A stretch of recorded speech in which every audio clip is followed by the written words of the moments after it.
Good morning. This is Talking Devils, the leading independent Manchester United podcast.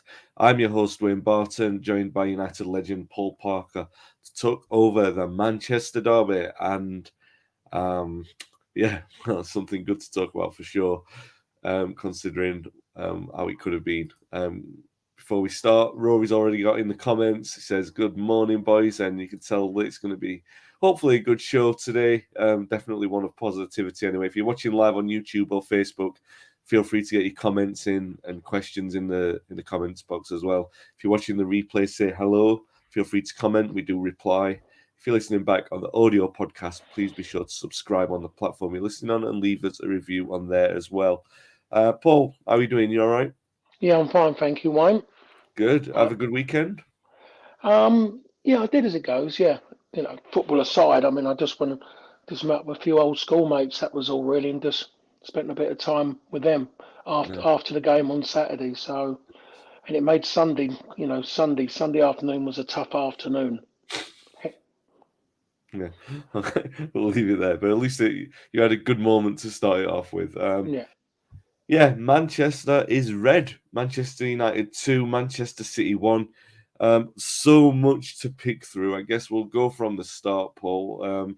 The team selection. When Eric Ten Hag named the team, there were a lot of raised eyebrows. Luke Shaw in at centre back, Fred in midfield, Aaron Wan-Bissaka at right back. I knew, obviously that couldn't be helped because of the Dalot injury, but I'm sure people remembered last season against City as Wan-Bissaka's lowest moment. But yeah, definitely a few eyebrows. I guess particularly with the selection of Shaw in there. What did you make? I mean, we'll talk about the game and how it all transpired, but I bet when you saw the lineup, you were thinking, well, that's a bit of a risk that he's taken there, considering that last week when we were talking about what he was going to do, we were sort of presuming it was just going to be continuity, the same way that he's sort of built his team over the last few months, and such spring a surprise like that. Did it make you think, well, we might be in for an afternoon here?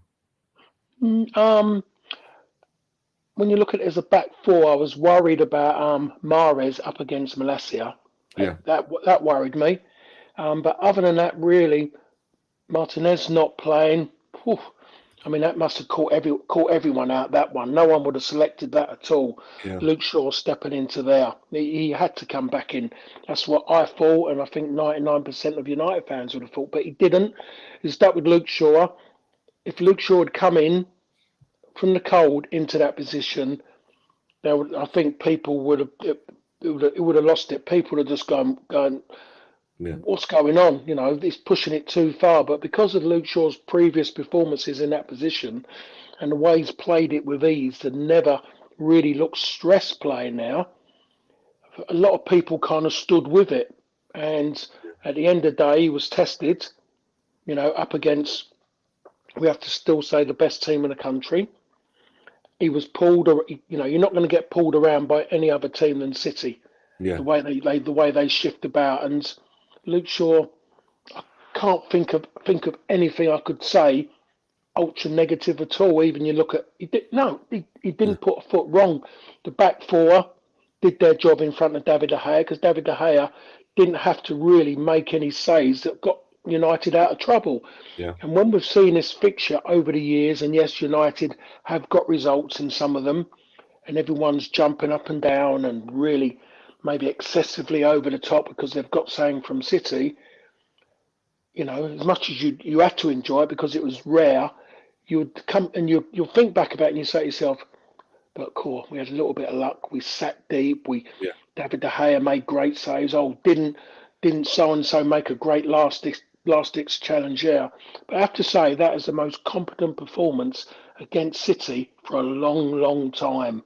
yeah, Yes, we can talk about creativity, especially more so. Once that game kicked off in the second half, City looked like they were getting back to yeah, somewhere where they were a few weeks back. But United quelled that storm. Okay, didn't do a lot going the other way, but stopped City without really anything last ditch, without David De Gea, yeah, doing his bit to keep United in the game. So I would say, even though under Ollie had those great results at the Etihad, this result and performance together is better than it's been for a long, long time. And I mean, I said it, and can anyone think of a better performance against City? Since Sir Alex retired, I couldn't think of many where United have actually been in the game, properly been in the game, not sitting on the edge of the box and hoping that one of the key players is going to go and nick a goal. Yeah, It wasn't that kind of game at all, Wayne. It was everything was all together. You could just see it. There was so much unity, and I just don't mean by the fact of hanging in there, you know, just like everyone just digging in and hoping that they can just get through it. There was a belief there, yeah. and Oh and yeah, that stemmed from the way the game started. To be perfectly honest, because the way United started was excellent at home, and straight away decided we're not going to sit back. So it was perfect from start to finish, I would say. that's a great line. That it was perfect, and I think that's what the point I really is in my notes to start off with was the performance because we have been here on this podcast many times over the last 3 years, and we've sort of talked about the is this a new low post Ferguson? We've had to pick the bones out of results like this, but this day was always going to arrive, a day where you could say, is this the best that we've seen for 10 years? And you said it there since Sir Alex, but probably even the last couple, I think he lost the last couple of derbies. I think we'd already more or less won the title in 2013 and we lost against City. Everyone remembers what happened in the 11-12 season with a 6-1. But then the season before that with the Rooney goal is probably the last time that we've been that proactive against City in a home game at least. I know we had a couple of good away games under Ferguson as well. So a similar question was asked versus Spurs. We discussed it. Is this the best that we've seen since Fergie? But it does feel a little bit different to that as well. I mean, yeah, I think Spurs were poor on the day, so United really did dominate that game overall. But this, like you said, they came out from the start proactive, dominating themselves, imposing themselves on the game. They were never defensively pushed to the limits, like you just said there. You didn't see the defenders really struggling. In fact, you saw them impressively moving forward and advancing with the ball. They were good in the first half, and I'm glad that you mentioned that because everyone's going to talk about the second. But I thought United were really strong in the first. I thought they started really well. They showed the ambition, and that was a major sort of, I guess, a thing that we all wanted to see. What were they going to do with this lineup? Because they could be pragmatic with it, but they went out, they were bold, they went to attack. Like you said, City did start well in the second half, and when they scored, they changed it up. They're obviously going to dominate a lot of the ball, except they've got the players to do that. And I'm left thinking when Grealish scores, all right, well, it's obviously gutting when you see your team concede, but then it's like, what are you made of now? What is this Manchester United team made of? And you could say, whenever you get a team that's losing at half time and they get to the half time break, you say, all right, well, some of that value is on the manager and his ability to either change it up or inspire them to go out, make a tweak and inspire them. So a lot of the emphasis was put on the players to come out and react. And yeah, I know he made changes. He'd made. We could talk about the poor performances at some point. Brought off Martial at half time for Anthony. But then he made a brave change in bringing Eriksen off for Garnacho. He's saying, all right, we're going to go for this. We get level. We'll talk about Bruno's goal in a bit. But then Garnacho sets up Rashford less than 5 minutes later. A brilliant period of football where we were really sort of impressing ourselves on the game. I mean, that's it for me, Paul. And we will talk about that controversy in a moment. But let's start continuing about the performance. United played so well, where they allowed City to have the ball. And I know everyone's saying, oh, City had most of the ball, 60 or 70% of possession. But they were allowing them to have it in the deeper areas where they were doing nothing. They were racking up passes, touches on the ball without doing anything. Then when they had the ball, United were proactive. They were bossing the game. They were trying to cut through and they were trying to create chances in a certain way. It reminded me a little of. Can you remember when latter day Arsenal under Wenger and Ferguson, where they just let Arsenal have the ball, and as soon as United got it back, they seek to find opportunities. It reminded me a little bit of that.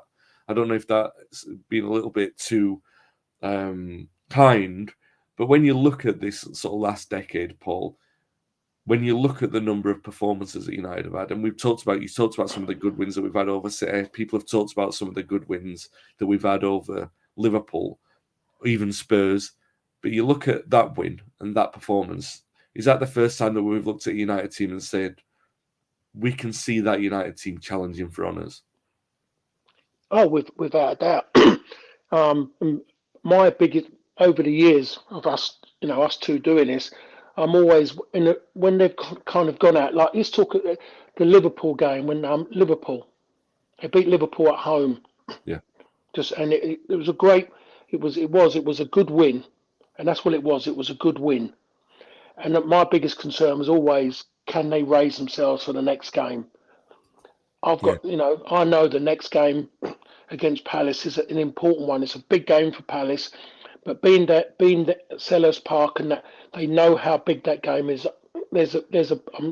I've got that feeling. I've got a belief that this team knows how important that that game is. It's bigger than the City game now because Yeah. after going and showing that against City, they know they've got to go to Palace. They've got to win against Palace to go into that game at the Emirates. Yeah. Going into that game at the Emirates off the back of a poor performance and a defeat against Crystal Palace totally kills all that work that was done yesterday. Sorry, on Saturday. Yeah. Totally kills it. But there's more. There's a lot more belief, I think, on the outside about this team, and I'm sure there's more belief, just as much belief, and maybe even more with the team, just by that general performance, because they have gone out. They have gone and beaten the Spurs at Old Trafford. But we have to say, when you look at what Spurs were yesterday, Spurs haven't really, they're flattered to deceive. They're not as good as Mm. everyone's talked about. They've nicked results. Where they are now, when you look at them, really, it's quite a false position the way they Mm. are. They've got away with things. It was like, in a certain way, a bit like United under Ollie, can go to the Etihad, can go and score goals on the counter and win it. Then when it comes to games but maybe on paper are not as big and there's no great drama around them, go and drop silly points. Mm. And I just think United have got away from that, are getting away from that. Still a long, long way to go because you still look at it and you know that there can be improvement, but that's not down to Ten Hag. He needs help with that on that side for where he wants to go. But there definitely is that belief with everyone that this team can go into the game after. And as I always keep saying, there's nothing better than going into your next game off the back of a really good performance against a big side, an important game. You go and deliver that, what they delivered on Saturday, and they must be feeling good about looking forward to Wednesday. Yeah, absolutely. A couple of comments before we move on to the Bruno goal. Rory says there was a point in the first half where we played out of a City press in a way that I never thought we were capable of. Yeah, I remember that. The passing was incredible for that. Ben says, I know we've been here before with Ollie, but it does feel different. I was down at 1-0, but the players, I could see in their body language, they were saying, no, we're playing well, keep going. Exactly, that was the thing. And Richie says, we ain't losing to Palace and we ain't losing to Arsenal. We'll get to those games in a little while. But yeah, great points well made there, guys. So Bruno scores this goal. Casemiro plays the pass through, Paul. Rashford's chasing it. Akanji's chasing it. The ball's too heavy for Rashford. Rashford's definitely offside. Nobody's questioning that. The ball runs through to Bruno. Bruno's not offside, and he scores with comfort. Obviously, there's outrage from the City aspects. They don't know. The rule book is a bit ambiguous. I mean, if you look by the letter of the law, it says the goal should stand, but then it doesn't. Obviously, the black and white of the law book doesn't take into account the movement of the players on the pitch, or the positions of the players on the pitch, because there's one point where it looks where Rashford or Bruno could strike it. I mean, Rashford's never going to take that with his left, but there is a freeze frame in there that you think, it looks like either player could strike that ball, so you can see why. I mean, I've had a bit of fun laughing with the City fans because by the letter of the law, the goal stands and they can't do anything about it after the game. But you would be annoyed if that goal went against you, for sure. Where do you stand on it? Obviously, it's one of the most controversial points of the season so far. And yeah, I mean, I don't know. As a defender, I'd love to get your opinion on that one. It's not a goal. It can't be a goal. Marcus Rashford has chased the ball down. He's even done a little shimmy on it, like he's trying to block people off to stop him getting because he wanted Bruno. That's how it looked. Or he was trying to throw a dummy that it should never have been allowed. in my opinion. Not in a million years should it have been allowed. And if that was against me or anything like that, I'd be going Yeah, absolutely mad in that situation. And I just think somewhere along the lines you've got all this rules, but you need to just a little bit of common sense and look. And it was there. It should. And if it wasn't given, it would die a death because the magnitude of the game, and it would always it would be talked about, but not in the way it is now because it was given. If it was taken away, everyone gone. Well, yeah, Marcus Rashford, you know, showed, looked like he wanted to get there. yeah, He went for the ball. He didn't stay away, run away from it. He was virtually affecting. He affected the defender I can do. Yeah, he affected Akanji without a shadow of a doubt. I think Carl Walker was coming round as well. He definitely affected the defence. He definitely affected the goalkeeper because you could see it. The goalkeeper set himself for Marcus Rashford to take the shot. He'd set himself because that means he's affected the goalkeeper, so he's offside. It's as simple as that. But we have to say that the referees, they've got their own different ideas. With the assistant referee, he put his flag up when generally you think to yourself, why did he put his flag up? When a lot of times we don't see them put their flags yeah, up. When they virtually, there's like a big collision about to happen. You need them to put flags up because someone's going to get hurt. And just there in that situation, you think to yourself, right, he's going to hold off for this one. He's not going to put his flag up. He's going to wait and see the outcome, and then he's going to put his flag up. But he doesn't. He does it early, so there's nothing there consistent with the assistant referees when they're going to flag. That comes into if he doesn't flag, that goes to VAR, doesn't it? I think that's the way it works, or something like that. If he doesn't flag, that's the reason why they flag late. But he couldn't flag quick enough. yeah. So I don't really get it. As far as I'm concerned, it shouldn't have been given. I don't think there'd have been a great argument if it was blown up as offside. The But 10 out now, much after, yeah. So, yeah. So now, but it's been given, so it's going to be talked about because of the magnitude of the game, yeah, and and that's it. And there's nothing that the players can do about it. The points can't be taken away.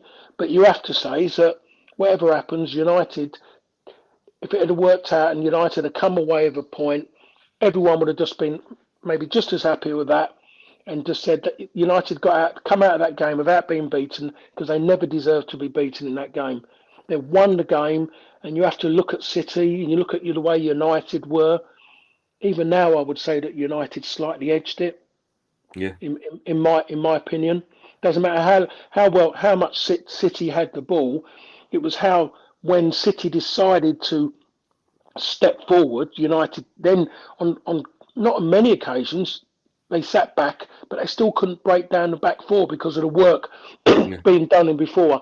And when I say the work done before with Casemiro and with Fred, they yeah, weren't making, they weren't trying to win the ball, make big tackles, silly tackles, giving away sloppy free kicks. They was making sure they were filling holes. They was yeah, in areas stopping City passing through. That's what they done. It was the only time they got in behind 100% for the first time. 100% was when De Bruyne put that ball in for the hairband kid to score. yeah, That's the yeah, only time. That's the only time they one time. Now you watch how many times City against everyone else get to that byline and just pull that ball back or just hang balls in the air for people to come and attack. It's more than once, yeah. and that's the Oh, only yeah, time that United allowed that to happen. And as much as anything, you can make it. You can find out reasons why that happened and put the onus and blame. You've got to turn around sometimes and say that was fantastic play by City, but they had to work so hard for that position. It's a premium position, and they had to work so hard to get there. And that one little lapse, you know, yeah, could have made a difference. But it's easy to crumble, Wayne, when you go 1-0 down against City. Just yeah, throw your arms out and go, well, we've done our best. You think, oh, right, the fans will accept that because we've done so well. And as you said earlier, the players, they didn't stop there. They went and had a go at it. The manager, he could have made that substitution, but if the players aren't up to it, if the players are willing to accept that they're going to get beat 1-0 at City and had a go and everyone be happy, then the substitution doesn't make a difference. But it made a difference because the players wanted something out of the game. They wanted it as many times as he wants to make substitutions. If those players coming on and the players on the field are not really into it and they're accepting what's in front of them, then it doesn't make any difference. But because the players are in the right mind, they're hungry, they yeah, want success, they're seeing what's happening there, they're feeling the buzz of the fans, they're loving the adulation, they want more. That's why United got themselves back into the game and ended up winning the game. yeah, absolutely. Ben says that was their only shot on target as well. The Grealish header, yeah, absolutely. Patrick says, "Morning, gents. It's interesting to see hearing most of former pros' views. My instinctive reaction to seeing the slow mo was that Rashford was not interfering because he didn't touch it. Doesn't If the make any City, difference. yeah, if the City players felt he was offside, that why they were still chasing? Why were they still chasing? I get the feeling Bruno caught them off guard with his run. I hope that's not a naive question." And Ben says, "I think VAR always looks when there's a goal. I think what happened, if I'm not mistaken, I haven't seen it. I've seen the highlights after coming back from the game. I think the referee awards the goal, and the linesman says no, but because VAR comes in when there's a clear and obvious error, and obviously there was some contention over, he's obviously judged that Bruno was the onside player, and that's why I presume that's why the goal's been awarded. But it is funny because I look at Edison's positioning or Akanji's, and I look at him and I think, are you better off stopping in that moment? It always reminds me of you remember Bartes when he puts his hands up and Di Canio scores. Is Edison better off? It is a tough question for him. Is he better off preparing for the Rashford one, knowing that Rashford's offside and he can say, well, he's offside? Or is he better off just making sure? And I guess it's that adage of playing to the whistle, especially when the rules is that ambiguous. Do you know what I mean? It's such a Yeah. crazy thing. But I mean, he should have been through it. You go to anywhere, you go to a kids' game on a Sunday morning, and there'll be dads on the line.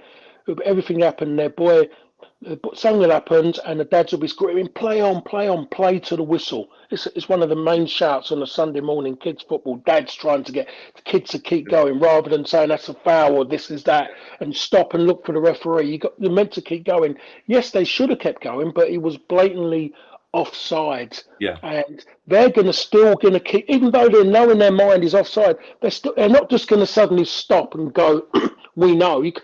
You'll be annoyed, you'll be frustrated as playing with someone like that, and the manager would be even more. So you're going to keep going. Marcus Rashford ran towards the ball. He affected him. You don't have to touch it. It's not about touching them. He affected. We've seen so many goals that have been not given when with things in the box. yeah, Yeah, that one was played. That one was there, obvious. It was in big view. It wasn't margins or anything, things like that. It was there. Marcus Rashford kept running towards. If Marcus Rashford had given up, you'd have to question him, saying, "Marcus, hold a minute. You're chasing 10 on the bounce here. Why have you suddenly stopped? You still got to try and put it in the back of the net, and then just to ask a question to them what they're going to do next." yeah, And that's exactly what he was doing. He was still trying to think himself, "I wonder if I can go and score my 10th." And that's what you want from a striker anyway. yeah, That's definitely so. He did affect, without a shadow of a doubt, he affected the goalkeeper, he affected the defender, because they were still, even though maybe not 100%, the defenders were still chasing towards the ball in yeah, the in that belief that it might not be offside. Marcus Rashford we can't have him running away from us. So yeah. there But you are. Ben says there, if Akanji ran into Rashford, it would have been given as offside. It's a strange law that will Mm, probably get changed yet, but it hasn't yet, and it benefited United. So, and City have benefited from bad offsides. We've had them cost us before, so it's just the law of the game says, for whatever reason, the law of the game, it can be yeah. interpreted to the extent that the goal was awarded. So, Sorry, Wayne. I'm just kind of catching up on that last one. I said that would have made more sense if Akanji had just got close to Marcus Rashford and yes, just ran into him, just tripped him up. Because Marcus Rashford, in theory, is a non-entity because he's offside. yeah, He's a ghost player, so the game would have stopped, and they'd have to bring it back. Akanji wouldn't have got a yellow card because he didn't foul anybody because he was a ghost. yeah, So the game would have stopped from where Marcus Rashford is offside, and bang, it would have gone. Now, it'd be interesting if something as obvious as that How many players are going to start doing that? Just virtually just block someone off. If they're running like they're going to block them rather than wait, trusting the Yeah, officials. yeah, Because no, that's absolutely. that'd be in my mind. Because I look at it and someone's 2 yards behind me, I would know they're offside because we've kept a good line. I'd virtually go back and I would just foul him because I know Yeah. that I can't get a yellow card because he's irrelevant. It was an interesting one. Patrick says, "What do you make of Wan-Bissaka's performance? I was really impressed with him." Yeah, I'll come to that now. So, I do look at a couple of things from the game, Paul. And I say that there are areas where we can still improve. Fred sometimes seems to switch off too late. When De Bruyne gets the space for the goal, that's partly because Fred switched off and he's tracking back and he's just missed him. But then again, you look at that and he said De Bruyne's one of the best midfielders in the world. You praise a player's brilliance for that. You don't always criticise a player for not getting there. Rashford occasionally switched off, not tracking Walker, meaning that he was making recovery runs instead of being better positioned. But again, you consider he's a forward player. They're not conditioned to sort of be that way. And I think really you have to look at those the minor gripes really because you have to praise the performances. Defensively, we've already said Luke Shaw was magnificent. He's almost getting to the point where we don't have to say how good Casemiro was. You know, he's that brilliant every single week. But like Patrick says, Wan-Bissaka's one that we really do have to praise because considering where he came from, considering what everyone was saying about him a month ago, even before the fixture list kept back up, it was more a case of can he do well in those friendlies, well enough that a club will pay a fee for him in January? And now you're looking at him thinking, all right, well, maybe you want Dalot in afterwards, but maybe you don't, when he comes back, because Wan-Bissaka was so good on Saturday that he was making impacts up and down the pitch. I mean, remember last year against City was probably his lowest point for the club because they had him on string. Like his positioning was all over the place. It looked like he was a key reason for why we lost the game. And on Saturday, it was I think it was his best performance for the club. He was so good, and not just that little cameo where he does the sort of dancing around at the end. Midway through the second half. But he was progressing with the ball. He was so solid defensively. He wasn't stretching. We know that he can make last-ditch tackles, but he was never really forced into that. He was comfortable and he played well. Paul, I mean, you were a fan of Wan-Bissaka's defensive ability anyway. That's never been in question. His mentality to come back the way that he has and sort of resurrect his career when we all thought he was dead over the last couple of weeks has been remarkable. And I mean, am I being a bit too optimistic there, looking at his performance on Saturday and saying it was his best for the club? Am I looking at it through rose-tinted glasses and saying, No, you're not Wayne. I think you would pull it there because of the quality that he was against. The fact of it's easy for him to be seen as the best defender if he's always making big challenges all the yeah, time. You have to talk about him being his best performance by his positional sense. You didn't see him. yeah, I think there was one challenge I saw he made late on in the game, one of those ones typical of where he is, but I think that only happened once. yeah, Everything else was in front of him. He was on his feet a lot of the time. yeah, And that tells you that I think now he's actually being coached. Someone's telling him, because I mean, I watched him play for 2 seasons at Crystal Palace, see him regular at Crystal Palace. And I looked at him, and he was everything. He was a fullback, but he was like the Des Walker of fullbacks. He was yeah, incredible. Those big slide tackles, those telescopic legs, everything was there. Got to remember, he was a winger.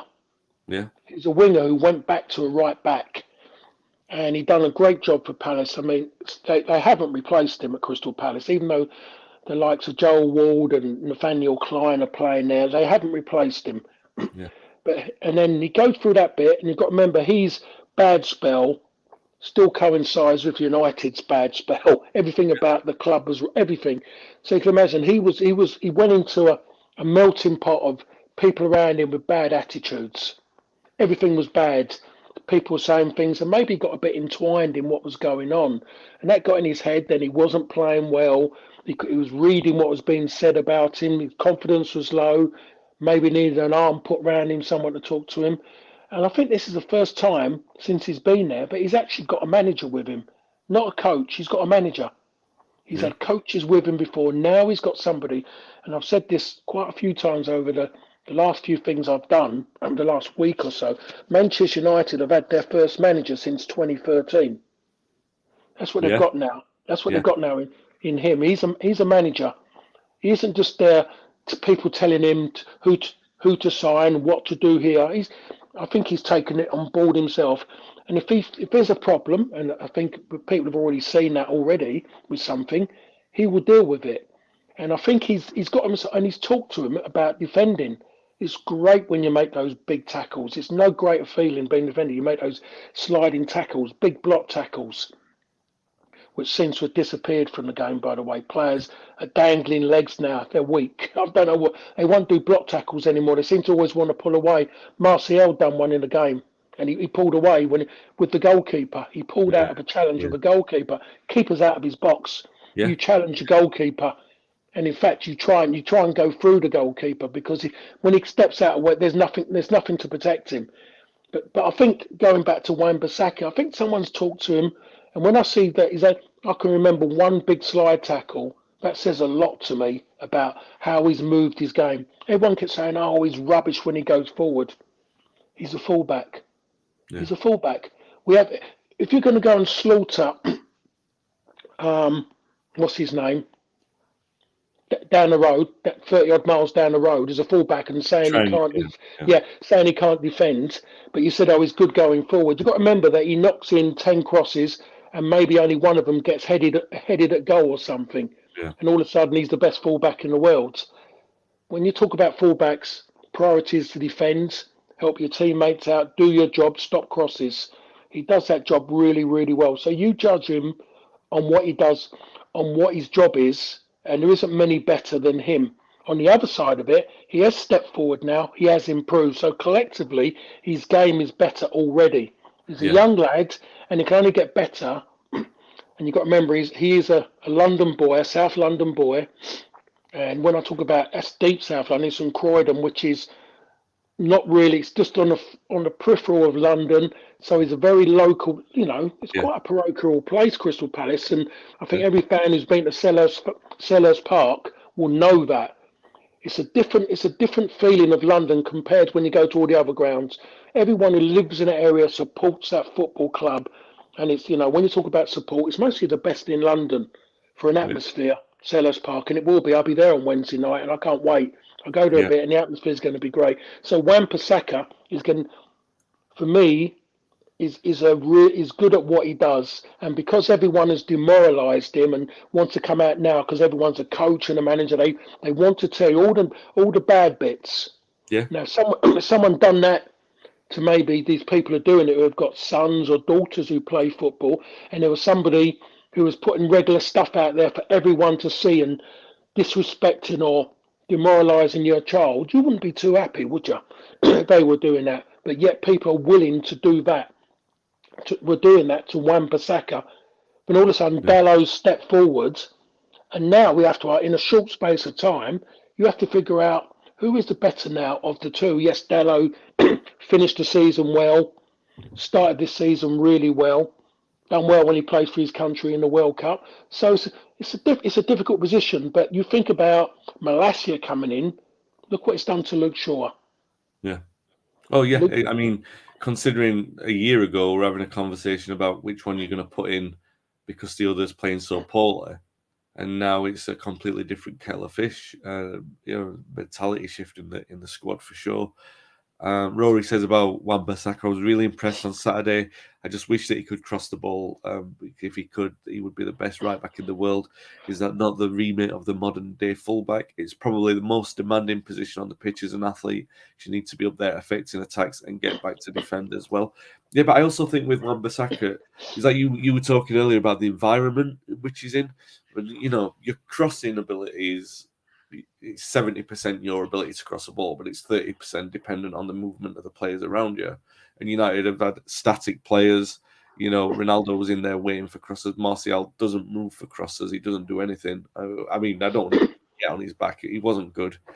He wasn't good on Saturday, but we'll talk about Wan-Bissaka here, and I know well he's done. And I think that if you put him in an environment where they know that Anthony's always going to cut in to use his left, Wan-Bissaka's moving down the right. If he can at least get balls into an area, and you've got, let's say Weghorst or Rashford coming across, you might have a completely different kind of dynamic of.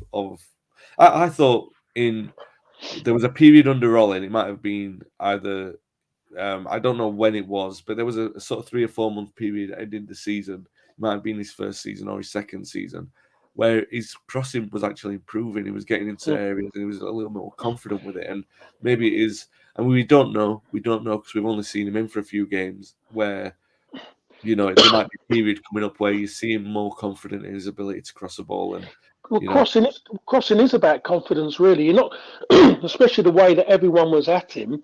All of a sudden, he knocks one bad one, and all of a sudden he says, "I don't want to do it. I don't want to do it." yeah, You have to remember as well, though, that United are not a team that looks to cross the ball all the time. Anyway, they're yeah, not that kind of team where you knock.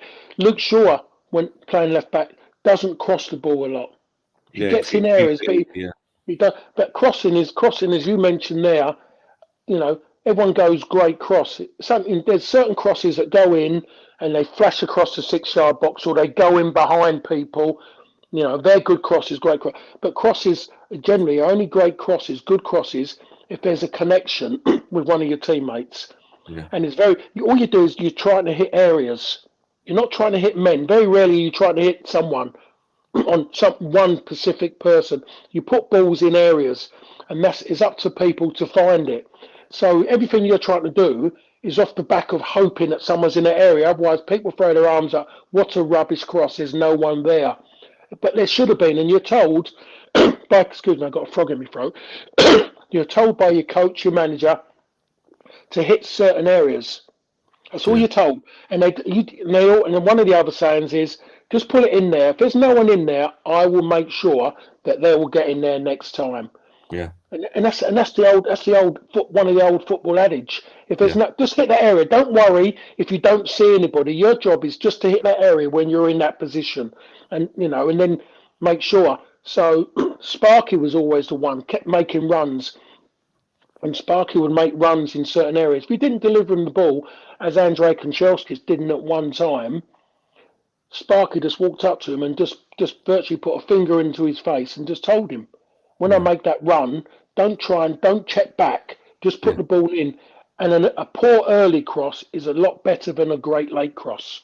yeah, yeah, Simple yeah, as that. So you knock anything in early, even though it's miskicked, it's your wrong foot, it goes in early and it goes behind defenders, that allows anybody to attack it. That's a good cross.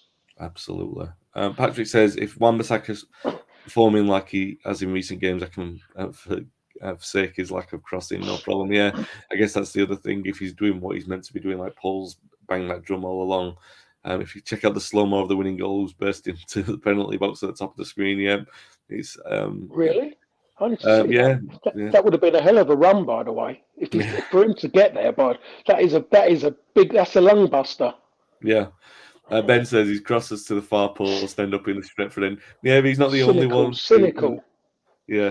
Ben likes Wan-Bissaka. We'll let him. I think he's just joking there. And Rory says we've got a 6'6" forward in now. We do need to cross the ball. Yeah, I mean, but I think that's also a case of like they'll be feeding into him as well from longer balls going forward as well, and they'll be bringing the play. It's hopefully going to be a dynamic forward who changes the way that we're playing a number of ways for a short period of time anyway. Yeah, just sort of quick note. We do have a section of the podcast occasionally where we eat humble pie. And I just wanted to put this to you, Paul, because I think we both talk about the same kind of thing, sing from the same hymn sheet with this. Against Charlton, we were talking about the value of keeping consistency with the team. He rotated, I think it was 8 players in the end, and Dallo gets injured. Now, obviously, it's something we've discussed at length over the year. He makes the changes. It wasn't a very convincing performance, but when he makes the subs, we then see the game out. I think it was too strong a performance to say. We were never at risk at saying, oh, we needed to get away with that. That's why we brought the players on. We were usually more or less in control, but the subs did change the game and saw us through to the semi-finals. But I just wanted to bring the point up, really, not really to deliberate on the game as much, but to say, you and I are usually champions of continuity. And we did say last week, just make a couple of changes and then see the game out. I just wanted to say I think they managed that well, considering that we played so well on Saturday. I think this is one where we can say, all right, the changes, we're probably good to give some of those players a rest, even if he did get the injury with Dalot. But I think that's off the back of that we was back in that kind of world of where you couldn't really trust the players. As Yeah, good as the performance was at the weekend, you looked at it and you thought to yourself, the players who he might have intended to bring in, they weren't there. You couldn't trust them. They were like bitter and twisted animals before. So yeah, to come in and just to fill a berth and then think of, well, I'm not going to play again the weekend in a big game. They wouldn't have cared. That's what it was, and I think even the fans were expecting that. It went, even though it was always going to be a sellout. There was going to be 70,000 plus there, regardless. There yeah, was still always that. There was, before Ten Hag, there would have been that doubt. What are these players going to do? I haven't seen them for what are they going to be like. yeah, But that's changing. That is yeah, that is seriously changing now, back to something that I haven't seen for a long, long time. So now, if that was to arise again at some point, or even next season, I wouldn't be. I wouldn't be like. I mostly be like anyone. Well, what's the point in playing him and playing that? Not because I'm into this resting. So it makes a big difference to have a rest. An engine that stays warm is always better than starting one from cold. But I can understand sometimes that there is players that you just think to yourself, yeah, he's a bit different, body wise, and a bit mentally different to him. Yeah, he can step out. So now I can gauge. I get that, and I think I can gauge it better now because of the whole everything. The DNA of the club has changed dramatically. yeah. Ben says he was making a joke about the song I used to start we used to start the podcast with. Yeah, Martin Buchan, Old Trafford Blues, wasn't it? His crosses to far post end up in the Stretford end. I can't get it online at the moment, but I might start the next podcast with it. Martin Buchan, if you can get that, it's definitely on YouTube. Don't leave us now, but after the podcast, go and check that out. Stretford End Blues, Martin Buchan. All right, so talk about Palace and Arsenal. Start with Palace. Obviously, they're unlucky yesterday to lose at Chelsea. I say unlucky, I mean Chelsea deserved the win, but unlucky in that it was narrow and Patrick Vieira was kicking off about it. But they have had a difficult run of form, haven't they? It's not been a good run of form for them. They've been losing a lot of games and they're out with the cup and everything like that. I guess that makes it a good time for United to go to Selhurst Park. I know that they'll be up for it anyway. Like I said, it's a night game as well, but it's probably a good time for us to go there. Oh, without a doubt. I'm trying to think. I saw them lose to Fulham. I was at the Fulham game where Fulham although Fulham took them to the cleaners, to be perfectly honest, and but I very rarely have said that at Crystal Palace at Selhurst Park. It's one of the grounds I go to quite a bit. Yeah, 'Cause I generally ask to go there because I just love the atmosphere, and it's one of the better grounds to go to, one of the easiest ones to get in and out of, to be perfectly honest, as well. So that makes the job easier. Then I saw them play. I saw the Tottenham game. I watched the Tottenham game. Um, First half performance was very good. Capitulated in the second half. Totally, yeah, totally. I don't know what happened there. And then I saw the Southampton game, FA Cup game. Again, another poor performance from them. Really, they get themselves in a really good position and blow it. Totally blow it. So they have lost that little bit from what they had last season, and even just before the break as well. So it is definitely a good time to go there. But and you know yourself, when this kind of game, Manchester United now the talk of everything. They've hit a bit of form. It's at Selhurst Park. It's a 7:45, 8 o'clock kickoff. I don't know. I should know, but I don't. 8, I think. I Yeah, I believe that there'll be a different animal because their performance against Chelsea was what Palace what I know what Palace are like. Their biggest problem is about who's going to score their goals. They're still struggling that on scoring goals. They haven't really got an out and out centre forward, one that you believe you'd be concerned about. But their work ethic is as good as anybody. They've got players who can do some unbelievable things in Eze, Elise, and obviously Zaha, who's going to have a good goal. He's going to be up against Wan-Bissaka. Yeah. So that'll be an interesting battle. Those two friends. And nothing great about playing your friends. It makes your job sometimes more difficult when you're up against people you know well. So I'm really really looking forward to the game. Yeah. So it's going to be. I mean, United on 9 wins in a row. That run is going to end at some point. I mean, and obviously it's important that as a support base we don't overreact to that. But I guess when it ends is we'll be able to sort of define whether or not United are in this title race that people are sort of pushing United into prematurely. And even I was guilty of it last week, saying, well, if we win against City, we're in the conversation. But I guess if we win against Palace and then if we win against Arsenal, you can't avoid the talk that United are in a title race because they'll be squaring it. If Arsenal are in it and there's an advantage over City, then United will definitely be in it by that point. But Arsenal said that Palace aren't playing well. Arsenal definitely are, and they were very impressive against Spurs yesterday again, especially in the first half. They've got a lot of confidence, the kind of confidence that, that even when they've not been playing well, I know that they were sort of it was Newcastle they were frustrated against, but other than that, they've generally been very good. They've found ways to break teams down. The obvious point is if United win, they probably can't avoid the talk of being a title race. But how difficult do you think that's going to be next Sunday? Next Sunday, of course, is going to be difficult, and it is a different Arsenal. Got to remember, 12 months, 18 months ago, maybe even less than that, majority of Arsenal fans wanted Arteta out. Yeah.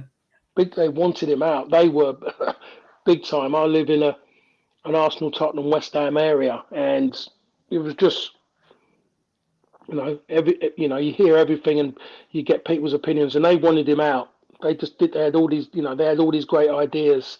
These Arsenal fans who they should be having there, but he's gone and worked really hard in trying to do what he's doing. He's reignited a few players who have been there a while, and all of a sudden you look at the way their games have changed, and it's been for the improvement of the team as well. You look at Xhaka, different kind of player now for what he was under the previous manager, where you can suddenly see he's showing his form for what he does. When he plays for Switzerland, he's an excellent player.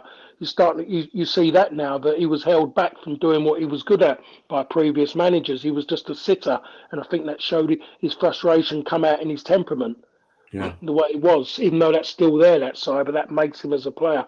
You're seeing the best of Partey now, the way he's playing. Where before he come along and you think to yourself, is this the man who played for Atletico? And all of a sudden you're starting to see it now. And Nketiah is getting more and more confident now, and you're seeing the way he's playing. His movement is going to be a little bit of a problem. But you look at the centre halves who who are going to play there. You look at one of the three who will be playing there. You'll turn around and say, well, they're definitely there's more agility in that back four now, without a shadow of a doubt. So they wouldn't be phased by that. You look at the midfield, and you say, you look at creativity in midfield.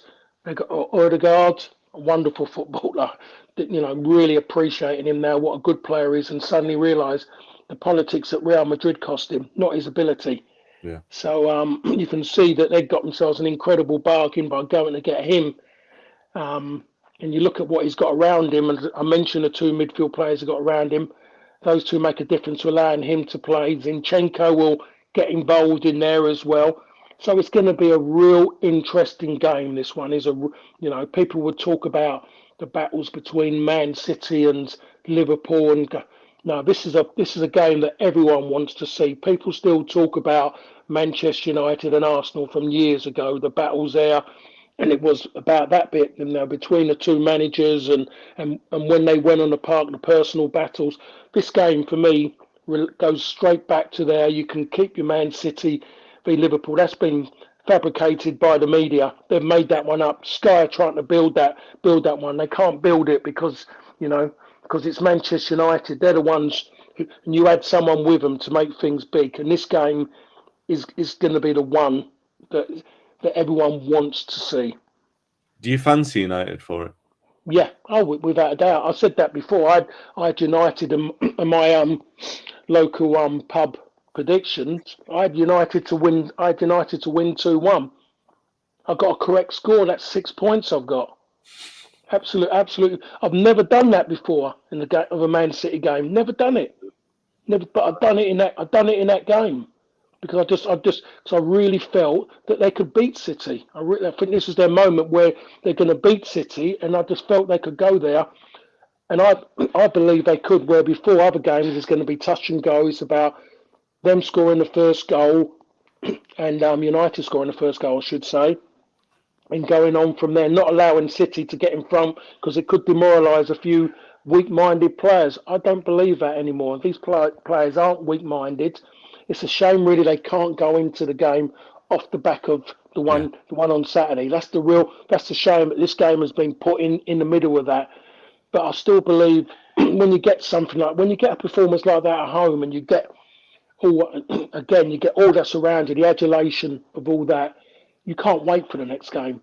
yeah, You cannot wait for it. And if you're on about going to a ground and getting that same kind of thing but in a smaller place, you can't beat Sellers Park. Can't yeah. beat it. Traditionally, a good place for United in terms of following as well. Yeah. Sure, as well as the controversy that we've had there over the years. But Mm. I said about that, the better. Yeah, so I mean, I think that this has probably been the most optimistic we've ever been on this podcast in terms of where United stand and what their ambitions are moving forward. And I just hope that, next week, if we've got 2 wins, it'll be even more that's the case. So we will definitely be here to check it out, and hopefully it will be the case. If you've enjoyed the podcast, please give us a like and subscribe on YouTube and get your comments in if you're watching the replay as well, because we do reply. If you're listening back on the audio podcast as well, please be sure to subscribe and leave a review on the platform you're listening on. We will be back next week to talk about United's 2 games at Palace and Arsenal, and hopefully we will be talking about them in terms of being in a title race. Until then, Manchester, as always, is red. And enjoy your derby week, guys, with your head held high.